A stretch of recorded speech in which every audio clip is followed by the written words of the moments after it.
कोल्हापूरच्या मातीतनं रांगड्या भाषेचं कोल्हापूरकरांचं हक्काचं चॅनल कोल्हापूर ब्रेकिंगला सबस्क्राईब करा आणि बेल आयकॉनला क्लिक करायला विसरू नका। पोलीस असल्याची बतावणी करून ट्रॅफिक पोलिसाची फसवणूक करणारा विनोद भास्कर कांबळे राहणार अतिग्रे याच्या विरोधात गुन्हा दाखल करण्यात आलाय।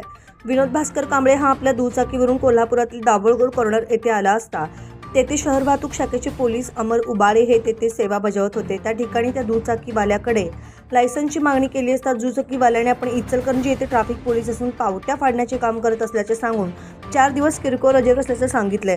त्याच्याकडे ओळखपत्राची मागणी केली असता त्याने आपले नाव किरण कांबळे असून ओळखपत्र घरी विसरल्याचे सांगितलं। आता ट्रॅफिक पोलीस अमर उबाळे यांना शंका आल्याने त्याला शाहूपुरी पोलीस ठाण्यात हजर केले। त्याच्याकडे चौकशी केली असता तो पोलीस असल्याचे खोटे बोलत असल्याचं निष्पन्न झालं। विनोद कांबळे विरोधात अमर उबाळे यांनी फिर्याद दिल्याने शाहूपुरी पोलिसांनी गुन्हा दाखल केला आहे।